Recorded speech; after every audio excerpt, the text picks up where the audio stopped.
अडकोली Nanded CM24 live news पाहण्यासाठी like व subscribe करून बेल आयकॉन दाबा। नमस्कार, CM24 लाईव्ह न्यूज मध्ये आपलं स्वागत आहे। पाहूया आजच्या काही ठळक घडामोडी। माजी मुख्यमंत्री तथा विरोधी पक्षनेते माननीय देवेंद्र फडणवीस यांनी घेतली नांदेड येथे पत्रकार परिषद। पाहूया पुढील सविस्तर वृत्तांत। गेल्या काही दिवसांमध्ये मोठ्या प्रमाणात अतिवृष्टी, त्यामुळे पूर आणि त्यातून मोठ्या प्रमाणात शेतकऱ्यांचं शेतीचं नुकसान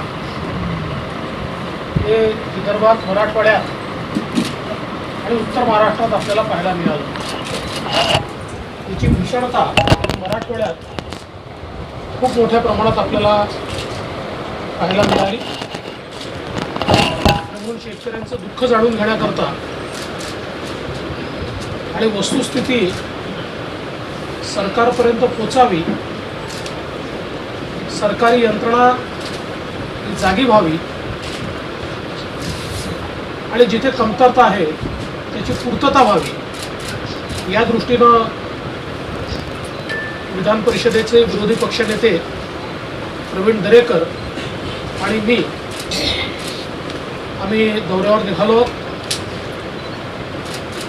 काल यवतमाळचा दौरा आम्ही केला, आज वाशिम, हिंगोली आणि नांदेड असा दौरा केला। उद्या नांदेडचा दौरा आम्ही कंटिन्यू करणार आहोत।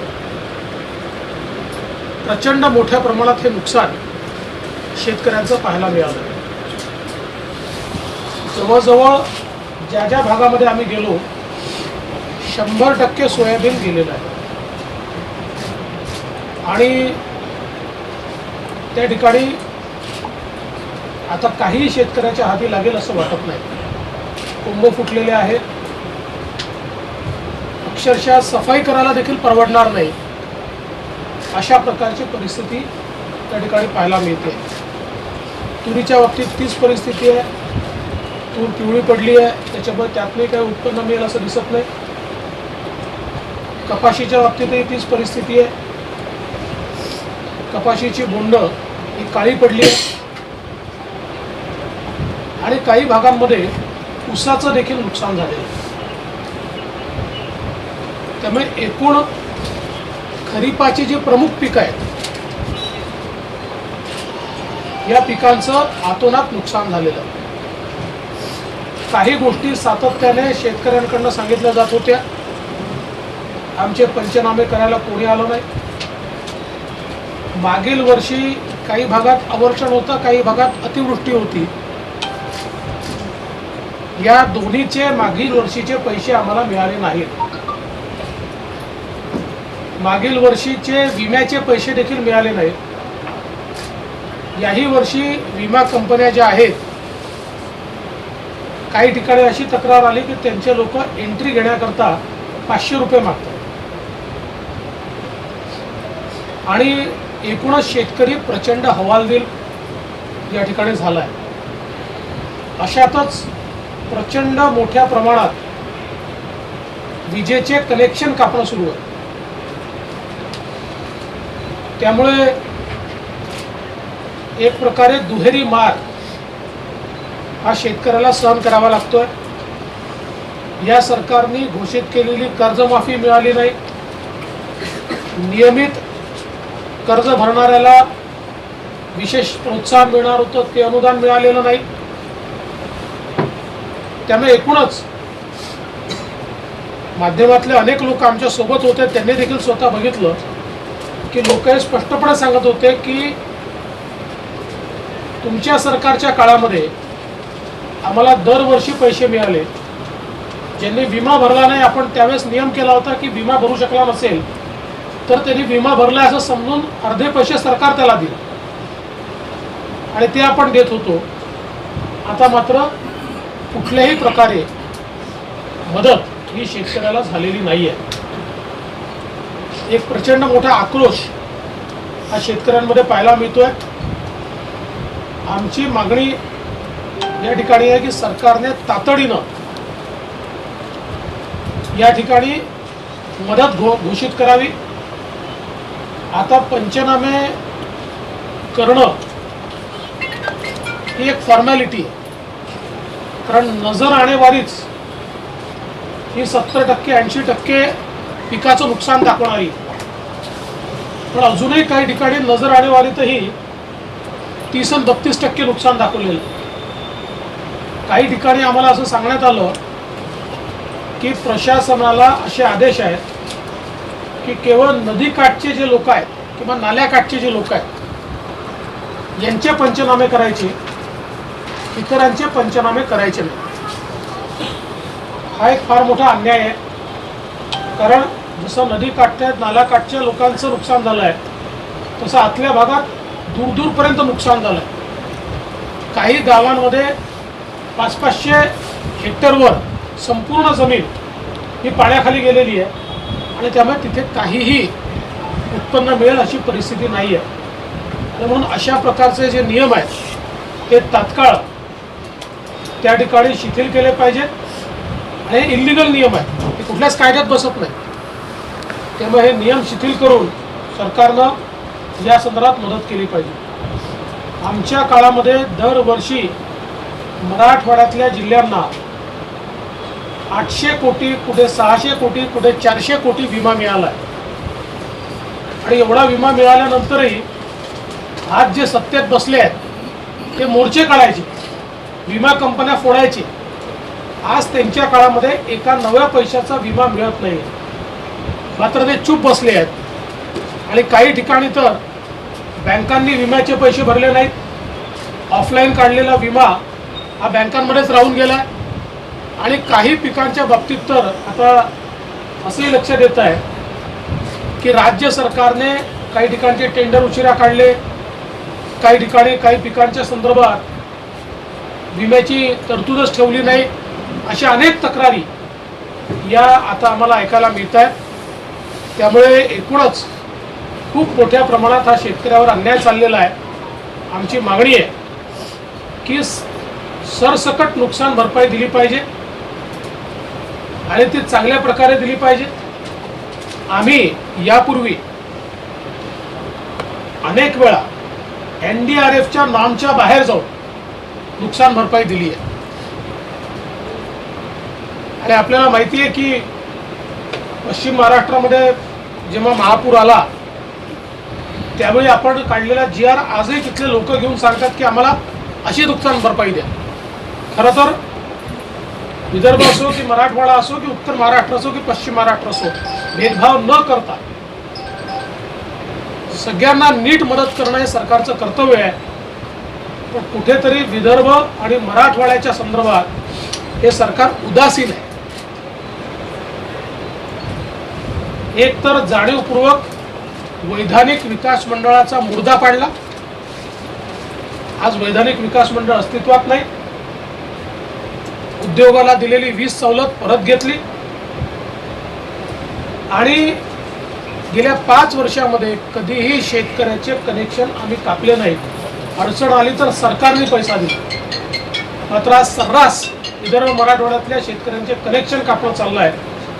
आणि म्हणून हे सगळं बंद झालं पाहिजे आणि तात्काळ मदत मिळाली पाहिजे अशी आमची मागणी आहे. असं आहे की मागणी आम्ही करून काही फायदा आहे का? आपण बघितलं की मागच्या काळामध्ये आताचे माननीय मुख्यमंत्री हे 50,000 रुपये हेक्टरी म्हणायचे आणि एकदा तर फळबागांकरता उपमुख्यमंत्री 1.5 लाखापर्यंत पोहोचले होते. त्यामुळे त्यांची बोलणं आणि करणं याच्यामध्ये खूप अंतर आहे. जे द्यायचं आहे ते द्या, पण तात्काळ द्या. तुम्ही घोषित केलेले देत नाही. म्हणजे मी आता संपूर्ण महाराष्ट्राचा माझा 3रा-4था दौरा आहे. वेगवेगळ्या कलॅमिटीमध्ये मी सगळीकडे फिरलो आहे. एकाही ठिकाणी मला असं कोणी सांगितलं नाही की सरकारने घोषणा केली ना आम्हाला काहीतरी मिळालं. सर, ज्या मुख्यमंत्र्यांनी बांधावर जाऊन शब्द दिला होता, आज त्याच बांधावरती आपल्याला शेतकरी ठाव पोडताना तुमच्यासमोर पाहायला मिळतात. तुमची नेमकी सरकारकडे काय मागणी असणार आहे? आणि त्यालाच दुसरा उपप्रश्न, मराठा आरक्षणासंदर्भात असेल, OBC आरक्षणासंदर्भात असेल किंवा महिलांच्या प्रश्नासंदर्भात विशेष अधिवेशन घ्यावं अशी प्रामुख्याने मागणी होत होती. मात्र मराठवाडा असेल, विदर्भ असेल, कोकण असेल किंवा पश्चिम महाराष्ट्र असेल या सर्व भागामध्ये मोठ्या प्रमाणात नुकसान झालेलं आहे. तर त्यासाठी विशेष अधिवेशन बोलवावं अशी काही तुम्ही मागणी करणार आहात? 2 प्रश्न. पहिली गोष्ट तर अशी आहे की राज्य सरकारला आमची मागणी आहे की जिथे अशा प्रकारचं नुकसान झालं आहे तिथे पहिल्यांदा कर्ज वसुली आणि कर्ज हे तात्काळ स्थगित केलं पाहिजे. त्या ठिकाणचे विजेचे बिलं स्थगित केले पाहिजे. ज्या प्रकारे आपण दुष्काळामध्ये वेगवेगळ्या प्रकारच्या योजना राबवतो, हा ओला दुष्काळ समजून तशाच प्रकारच्या सवलती या सगळ्या शेतकऱ्यांना दिली पाहिजे. विम्याची मदत आणि थेट मदत ही देखील तात्काळ शेतकऱ्यांना दिली पाहिजे. अशा प्रकारची आमची मागणी या ठिकाणी आहे. अधिवेशनाचा जो प्रश्न आपण विचारला, खरं म्हणजे अधिवेशन आम्हाला हवंच आहे, पण मी याकरता मागणी करत नाही की मागणी त्यांच्याकडनं करायची जे मागणी गांभीर्याने घेतील. जे रेग्युलर अधिवेशन आहे तेच अधिवेशन हे सरकार 2 दिवसात निघतो. ज्यावेळेस लोकसभेचं अधिवेशन हे 4 आठवडे चालतं आणि त्याच वेळी महाराष्ट्रातलं अधिवेशन केवळ 2 आठवडे चालतं, 2 दिवस चालतं. त्यामुळे मला एक माहिती आहे की किती मागणी आम्ही केली तरी अधिवेशनापासून पळणारे सरकार आहे, अधिवेशन काही सरकार घेणार नाही. खरं म्हणजे अधिवेशन झालं पाहिजे, मागणी योग्यच आहे, पण मला विश्वास आहे त्याच्यामुळे मी या संदर्भात मागणी केलेली नाही. सोयाबीन जे आहे सोयाबीन हे कुठेतरी खराब झालेलं आहे, मात्र शेतकरी काढताना पाहायला मिळत नाही कारण पंचनामे होत नाहीत. अशामध्ये पंचनाम्यांना जर विलंब झाला तर खरीप पीक तर आहे, तर रब्बी पीक देखील शेतकऱ्याच्या हातून जाण्याची भीती आहे. नाही, हे खरंच आहे की पंचनामे आपले होतील म्हणून त्या ठिकाणी तो सोयाबीन किंवा जे काही त्याचं पीक असेल ते ठेवतो आणि ते अजून खराब होतं. त्यामुळे हे तात्काळ सरकारने सांगितलं पाहिजे. आमच्या काळामध्ये आम्ही सांगितलं होतं पंचनामा करायला तुमच्याकडे कोणी पोचला नाही तर साधा मोबाईलवर तुम्ही फोटो काढला तरी तो आम्ही ग्राह्य धरू आणि त्यालाच पंचनामा आम्ही मांडू. मला असं वाटतं की जेव्हा एक्स्ट्रॉर्डनरी सिच्युएशन असते तेव्हा एक्स्ट्रॉर्डनरी निर्णय घ्यायचे असतात, मात्र आज असं होताना दिसत नाही. ज्या पद्धतीने तुम्ही शेतकऱ्याच्या संवाद साधला, अनेकांच्या डोळ्यात अश्रू होते, आत्महत्या करेपर्यंत ते तुमच्याशी बोलत होते, तुम्ही जो आतापर्यंत मुख्यमंत्री असताना जो मेकॅनिझम तयार केला होता की अशा अतिवृष्टीच्या वेळेस सरकार होऊन जाईल आणि मदत पोहोचेल, तो मेकॅनिझम त्यांनी मोडीत काढलाय. कारण दुसरा प्रश्न याला जोडून जर अशाच पद्धतीने सरकार निर्णय करत राहिलं तर जे शेतकरी आता म्हणतात की आत्महत्या करून एक झालेली पण आहे ते वाढू शकते, याची भीती नाही शकत मला वाटतं. हे खरंच आहे, कारण आपण सगळ्यांनी बघितलं की शेतकरी फार आक्रोशात आणि अनेक शेतकरी लढत होते. काही शेतकऱ्यांनी भावना देखील त्या ठिकाणी व्यक्त केली, पण आम्ही त्यांना समजवलं की हा उपाय नाही आहे, हे करू नका, आम्ही सगळे तुमच्या पाठीशी आहोत. मात्र मला असं वाटतं की आत्ता सरकारमध्ये एक वाक्यता नाही. सरकारमधले वेगवेगळे मंत्री वेगवेगळ्या घोषणा करतात, मुख्यमंत्री अजून तिसरी घोषणा करतात, त्याचं इम्प्लिमेंटेशन मात्र होताना दिसत नाही. मग आपत्ती व्यवस्थापनाचे मंत्री वेगळं सांगतात, महसूल मंत्री अजून तिसरं सांगतात, मुख्यमंत्री अजून चौथं सांगतात, पालकमंत्री अजून पाचवं सांगतात. याच्यामध्ये अशा परिस्थितीमध्ये एकत्रित निर्णय घेऊन आणि त्या निर्णयाची अंमलबजावणी झाली आहे की नाही हे पाहणं अत्यंत महत्त्वाचं असतं. आम्ही त्याचं एक मेकॅनिझम केलं होतं आणि पैसा किती गेला, तो कोणाच्या खात्यामध्ये गेला, याची सगळी माहिती आम्हाला मिळत होती. याही सरकारकडे मेकॅनिझम आहे, सरकारने केलं पाहिजे. सर, अनेक ठिकाणी सरकारकडनं पालकमंत्री सोडले तर काही ठिकाणी पालकमंत्री देखील फिरकले नाही, काही ठिकाणी पालकमंत्र्यांनी दौरा केला. असं असताना मग आता मुख्यमंत्र्यांच्या दौऱ्याची वाट काही मंत्री का बघत आहेत, प्रशासक का बघत आहेत, निर्णय पटकन जाहीर करायला वेळ होतोय कारण अनेक लोकांनी विम्याचे पैसे मिळत नाही, पीक काढलेलं आहे, आता रब्बी पिकाचा तरी हंगाम त्यांचा योग्य होऊ शकतो. निश्चितपणे मदत तर तातडीने घोषित केलीच पाहिजे, पण त्याचसोबत हे दौरे याकरता महत्त्वाचे असतात की या दौऱ्यांमुळे प्रशासनामध्ये जागरूकता येते आणि कुठेतरी प्रशासनही शेतकऱ्याच्या बांधावर जातं.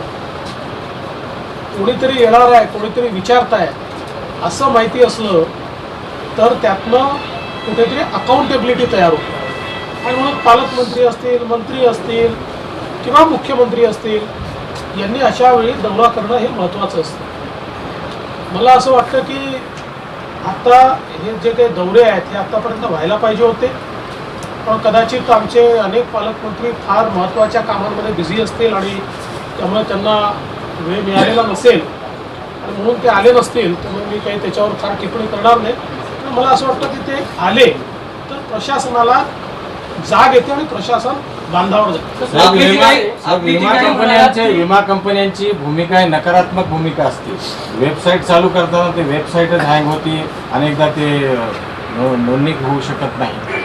विमा कंपन्या सगळ्या नकारात्मक असतात त्या बाबतीत. मुळामध्ये शासनाला त्यांच्या डोक्यावर बसून काम करून घ्यावं लागतं. आम्ही 4-4 हजार कोटी रुपयाचा विमा एकेका वर्षात घेतलेला आहे आणि यातला सगळ्यात मोठा रेकॉर्ड तर बीडचा आहे. एकट्या बीडमध्ये एका वर्षी 800 कोटी रुपयाचा विमा आम्ही दिलेला आहे आणि गेल्या पूर्ण वर्षात एकूण महाराष्ट्रामध्ये 800 कोटीचा विमा आपल्याला मिळू शकलेला नाही. सरकार गंभीर आहे का हा प्रश्न आहे. म्हणजे म्हणूनच तुम्ही म्हटलं की जेव्हा विमा कंपन्या देत होत्या तेव्हा मोर्चे काढत होते आणि विमा कंपन्यांचे ऑफिस फोडत होते. बांधावर जातो. आता ते कुठे आहेत? आमचं म्हणणं नाही तुम्ही ऑफिस फोडा, पण किमान त्या विमा कंपन्यावर थोडे टास्क तर आणा. ते जे 500-500 रुपये मागतात, जे आपलं ते हँग करून टाकतात, जे जाणीवपूर्वक वेगवेगळ्या प्रकारचे कागदपत्र मागतात. 48 तासामध्ये आमचा शेतकरी आता एवढा हुशार झाला आहे की 2-2, 2.5 लाख शेतकरी 48 तासामध्ये आपली मागणी नोंदवतात. तरी देखील विमा कंपन्या त्यातनं काही ना काही मार्ग काढण्याचा प्रयत्न करतात, कारण सरकारचं लक्ष नाही. सरकारने लक्ष दिलं तर विमा कंपनीची हिंमतच होती. आपली जी काही महत्वाकांक्षी योजना होती जलयुक्त शिवार, त्या जलयुक्त शिवारमुळे महाराष्ट्रातील पूर परिस्थिती निर्माण झाली असा महाविकास आघाडी सरकारच्या मंत्र्यांचा आरोप आहे. हा एक जावई शोध आहे आणि मी परवा देखील सांगितलं की अकबर बिरबलाची एक कथा आहे. ज्या कथेमध्ये राजा असं म्हणतो की अतिशय बर्फाच्या पाण्यात रात्रभर जो उभा राहील त्याला मी पुरस्कार देईल. एक व्यक्ती रात्रभर उभा राहतो, मग त्याला राजा विचारतो, रे कसा काय तू रात्रभर एवढ्या पाण्यात उभा राहिला? तो म्हणतो, मला काय सुचना, दूरवर मला एक दिवा दिसत होता, मी रात्रभर त्याच्याकडे पाहत राहिलो आणि त्याच्यामुळे माझी रात्र निघून गेली.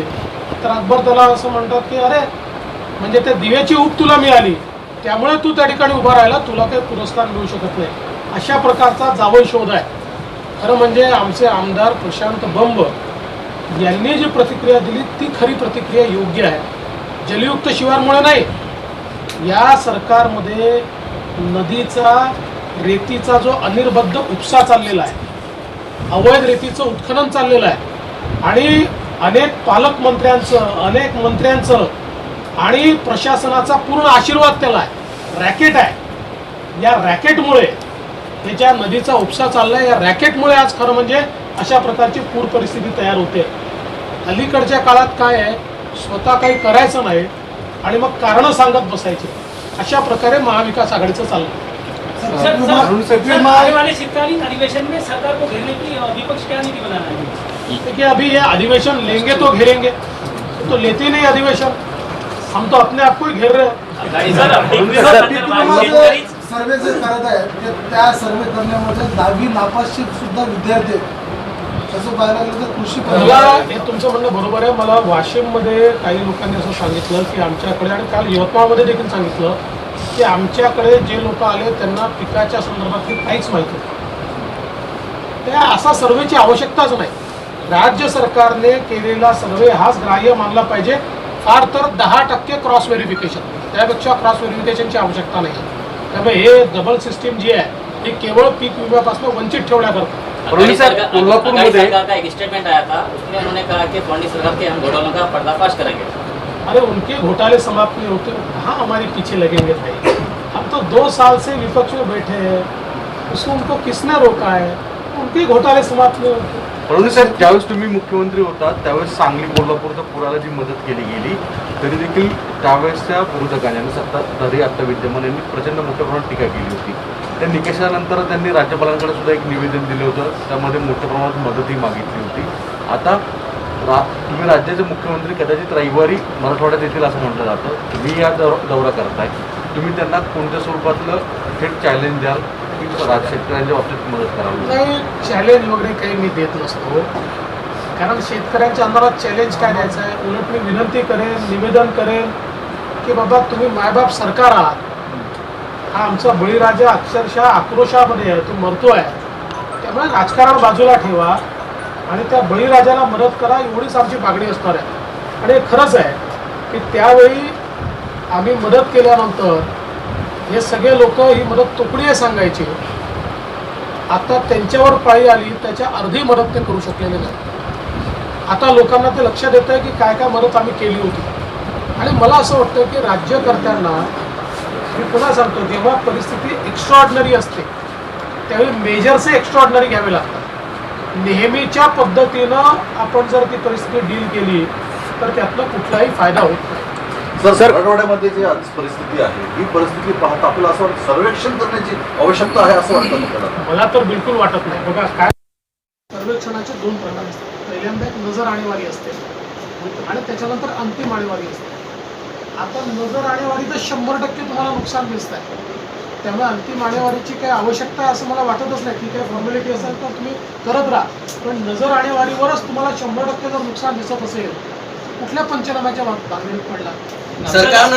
पीक विमा संदर्भात राज्यामध्ये जर पाहिलं तर कंपन्यांना सर्वाधिक फायदा झाला, हे देखील वारंवार राज्य सरकारकडून सांगण्याचा प्रयत्न केला गेला. दुसरीकडे बीड पॅटर्न हे संपूर्ण राज्यभर राबवा यासाठी केंद्र सरकारकडे एक मागणी राज्य सरकार देखील केली. बीड पॅटर्न काय आहे राज्य सरकारला माहिती तरी आहे का? पीक विमा कसा मिळतो हे तरी माहिती आहे का? पीक विम्याच्या संदर्भात काय केलं पाहिजे याचा काही अभ्यास केला आहे का?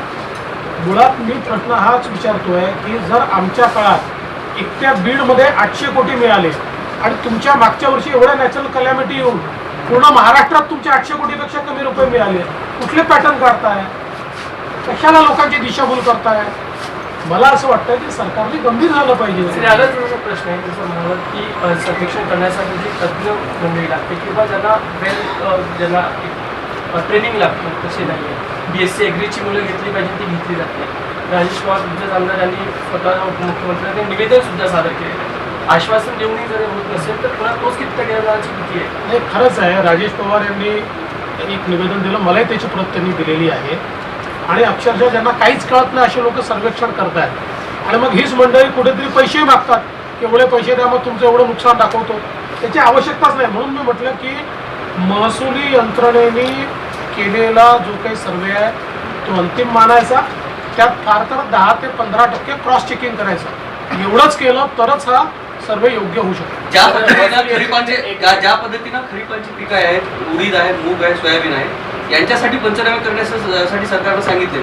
मात्र जे प्रामुख्याने केळी, हळद, ऊस हे जी पिके आहेत त्यांच्यासाठी काहीच सांगितलं नाही, त्या पद्धतीचे पंचनामे करण्यासाठी सांगितलेले नाही. असं सरकारला सांगण्याचा अधिकारच नाही आहे. कारण NDRFच्या नियमामध्ये सगळ्या प्रकारच्या पिकांकरता वेगवेगळ्या प्रकारचे निकष दिलेले आहेत. फळ पिकांकरता वेगळे निकष आहेत किंवा आपल्या इतर पिकांकरता वेगळे निकष आहेत. त्यामुळे कुठलंही नुकसान झालं तरी त्याचा पंचनामा करू नका असं सरकारला सांगता येणार नाही. सरकारला पंचनामा करावाच लागेल आणि त्या संदर्भात त्यांना नुकसान भरपाई द्यावी. सर 2 वेगळे प्रश्न. सर 2 दिवसात मदत जाहीर केली नाही तर अनेक शेतकरी आत्महत्या करण्याच्या पवित्रात आहेत. भाजप म्हणून, विरोधी पक्ष नेते म्हणून आपली काय भूमिका आहे? तसे व्हिडिओ पण व्हायरल होत आहे. मी त्या सगळ्या शेतकऱ्यांना विनंती करेल की आपला जीव बहुमोल आहे, तुम्ही आत्महत्या करू नका. आम्ही तुमच्या वतीनं सरकारला या ठिकाणी तुम्हाला मदत देण्यास भाग पाडू. आवश्यकता असेल तर त्या संदर्भात आंदोलन देखील आम्ही करू, पण तुम्हाला मदत मिळेल असा प्रयत्न आम्ही निश्चित. कर्नाटकमध्ये मराठी भाषिकांची गळचेपी होते असा आरोप होते. अल्पसंख्याक भाषिक आयोगाचा अहवाल आलाय ज्याच्यामध्ये 52% सीमावर्ती भागामध्ये, खास करून बेळगाव आणि सीमावर्ती भागात 52% मराठी भाषिक होते, ते आता फक्त 15% आहेत. म्हणजे कर्नाटकमध्ये ज्या पद्धतीने मराठी भाषिकांची गळचेपी होत असेल तर भाजप म्हणून तुमची भूमिका काय? भाजपची भूमिका अतिशय स्पष्ट आहे. आम्ही सीमावर्ती भागातील मराठी माणसाच्या पाठीशी उभे आहोत. मराठी माणसाचे अधिकार हे त्याला मिळाले पाहिजे आणि यासोबत हा जो सगळा प्रांत आहे महाराष्ट्राचा याच्यावर क्लेम आहे, महाराष्ट्राला मिळाला पाहिजे ही भाजपची देखील भूमिका. CM24 लाईव्ह न्यूज पाहण्यासाठी लाईक व सबस्क्राईब करून बेल आयकॉन दाबा.